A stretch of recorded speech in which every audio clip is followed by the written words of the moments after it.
پیدائش 2 باب۔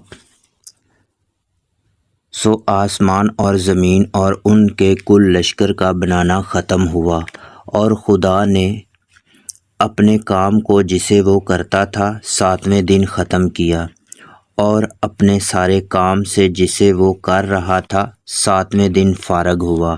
اور خدا نے 7ویں دن کو برکت دی اور اسے مقدس ٹھہرایا، کیونکہ اس میں خدا ساری کائنات سے جسے اس نے پیدا کیا اور بنایا فارغ ہوا۔ یہ ہے آسمان اور زمین کی پیدائش جب وہ خلق ہوئے۔ جس دن خداوند خدا نے زمین اور آسمان کو بنایا، اور زمین پر اب تک کھیت کا کوئی پودا نہ تھا، اور نہ میدان کی کوئی سبزی اب تک اگی تھی، کیونکہ خداوند خدا نے زمین پر پانی نہیں برسایا تھا، اور نہ زمین جوتنے کو کوئی انسان تھا، بلکہ زمین سے کہر اٹھتی تھی اور تمام روئے زمین کو سیراب کرتی تھی۔ اور خداوند خدا نے زمین کی مٹی سے انسان کو بنایا، اور اس کے نتنوں میں زندگی کا دم پھونکا، تو انسان جیتی جان ہوا۔ اور خداوند خدا نے مشرق کی طرف عدن میں ایک باغ لگایا، اور انسان کو جسے اس نے بنایا تھا وہاں رکھا۔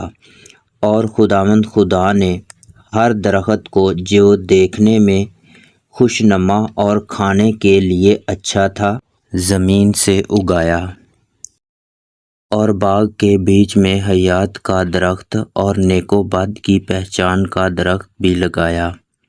اور عدن سے ایک دریا باغ کو سیراب کرنے کو نکالا، اور وہاں سے 4 ندیوں میں تقسیم ہوا۔ پہلی کا نام فیسون ہے، جو حویلا کی ساری زمین کو جہاں سونا ہوتا ہے گھیرے ہوئے ہے، اور اس زمین کا سونا چوکھا ہے، اور وہاں موتی اور سنگ سلیمانی بھی ہے۔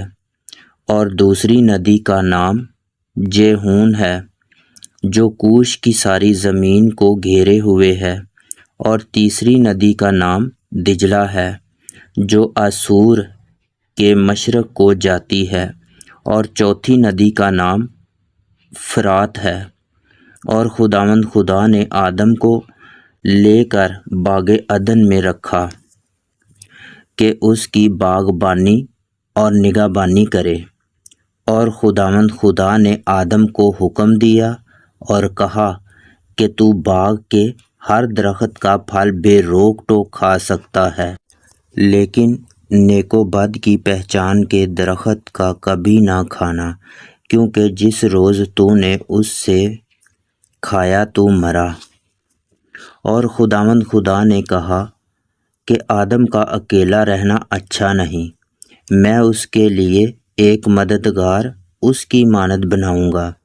اور خداوند خدا نے کل دشتی جانور اور ہوا کے کل پرندے مٹی سے بنائے، اور ان کو آدم کے پاس لایا کہ دیکھے کہ وہ ان کے کیا نام رکھتا ہے۔ اور آدم نے جس جانور کو جو کہا وہی اس کا نام ٹھہرا۔ اور آدم نے کل چوپایوں اور ہوا کے پرندوں اور کل دشتی جانوروں کے نام رکھے، پر آدم کے لیے کوئی مددگار اس کی مانند نہ ملا۔ اور خداوند خدا نے آدم پر گہری نیند بھیجی، اور وہ سو گیا۔ اور اس نے اس کی پسلیوں میں سے ایک کو نکال لیا، اور اس کی جگہ گوشت بھر دیا۔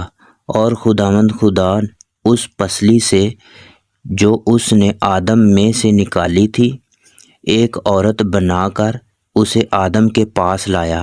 اور آدم نے کہا کہ یہ تو اب میری ہڈیوں میں سے ہڈی اور میرے گوشت میں سے گوشت ہے، اس لیے وہ ناری کہلائے گی۔